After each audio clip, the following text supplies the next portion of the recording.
সম্মানিত দর্শক শ্রোতা, আসসালামু আলাইকুম। ২০২৪ সালের ৫ই আগস্ট দেশ স্বাধীন হয়েছে। স্বাধীন দেশের নামটা নতুন হবে না কেন? অবশ্যই হবে।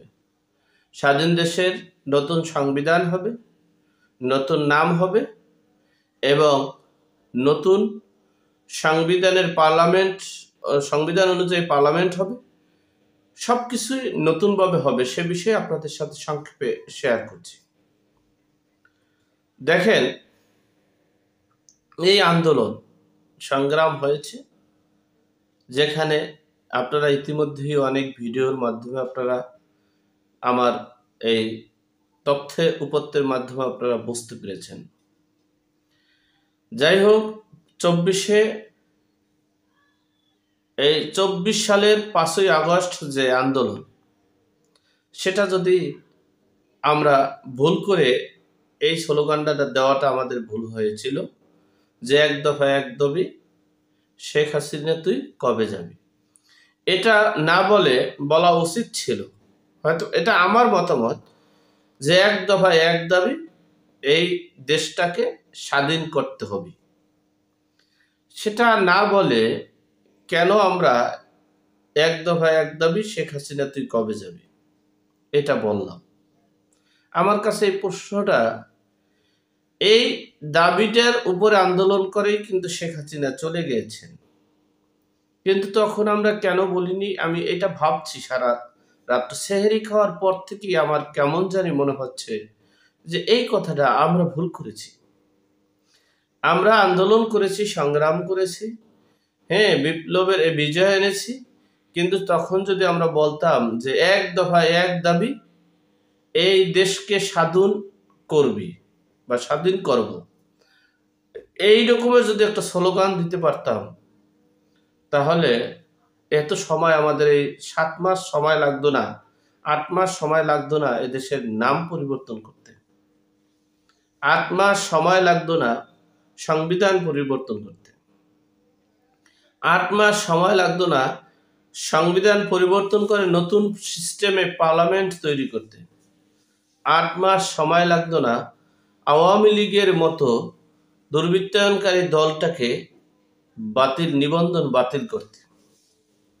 কিন্তু দুঃখের বিষয়, আমরা এগুলো সব করতে পারবো। আপনারা যাই বলেন না কেন আর মনে করেন না কেন, আমরা ২০২৪ সালের ৫ই আগস্ট স্বাধীন করেছি।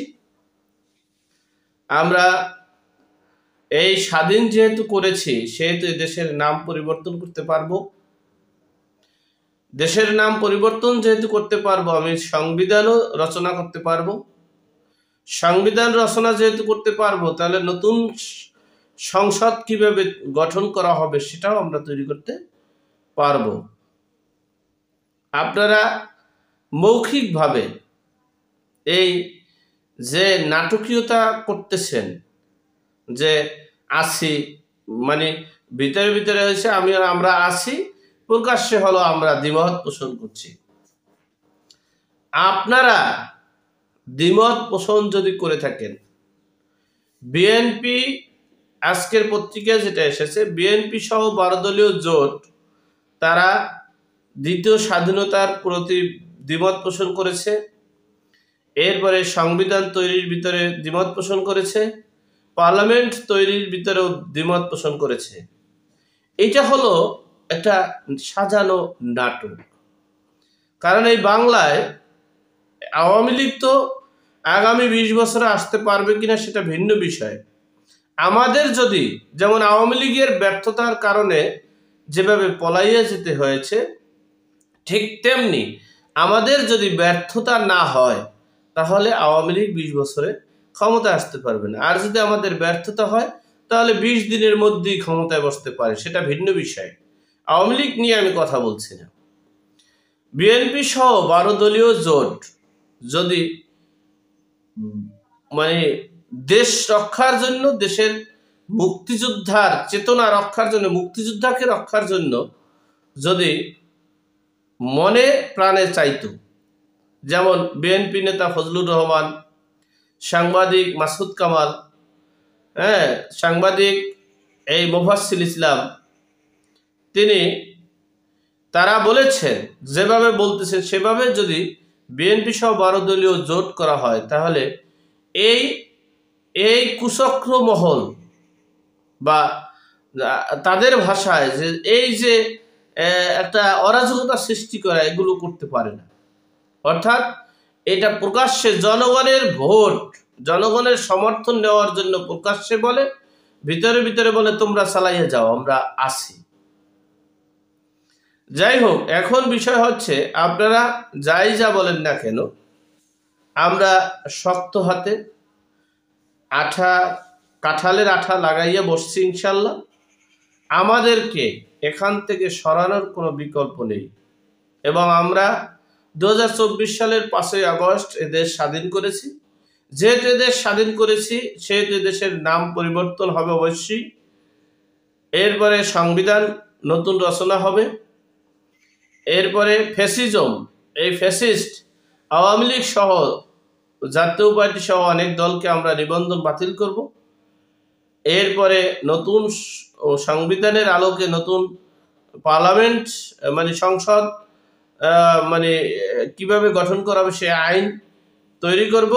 এরপরে সব দিক থেকে কন্ট্রোল করার পরে আমরা নির্বাচনের ব্যবস্থা করব। যতক্ষণ পর্যন্ত আমরা দেশটাকে স্বাধীন করার পরে ধাপগুলো পুঙ্খানুপুঙ্খ রূপে মানে অর্জন না হবে, ততক্ষণ পর্যন্ত আমরা নির্বাচন দিতেছি না ডক্টর মোহাম্মদ ইউনূস, এবং আমরাও হাল ছাড়ছি না। সুতরাং এখন আমার কাছে একটা প্রশ্ন যাচ্ছে, আমার কাছে জানি কেমন মনে হয়েছে, সব ঠিক আছে, সব করতে পারবো আমরা স্বাধীন বাংলাদেশের নাম পরিবর্তন করতে পারবো, সংবিধান তৈরি করতে পারবো, এরপরে আমরা নতুন পার্লামেন্ট কিভাবে গঠন করবে সবকিছু তৈরি করতে পারবো। কিন্তু যদি আমরা ক্ষমতায় যেতে না পারি, অথবা আমরা যদি মানে প্রধানমন্ত্রী হতে এই কিংস পার্টি অর্থাৎ জাতীয় নাগরিক উন্নয়ন পার্টি যদি ক্ষমতায় যেতে না পারে, তাহলে তাদের অবস্থা কেমন হবে? তাহলে আমাদের অবস্থা হয়তোবা যারা ক্ষমতায় যাবে তারা আবার এটাকে পরিবর্তন করবে। কারণ পরিবর্তন শুরু হয়েছিল তো 2001 সাল থেকে, এই পরিবর্তনের ধারা অব্যাহত থাকবে। যাই হোক, আমরা এই পুতুল খেলা শুরু করেছি, এই পুতুল খেলা শেষ কবে হবে জানি না।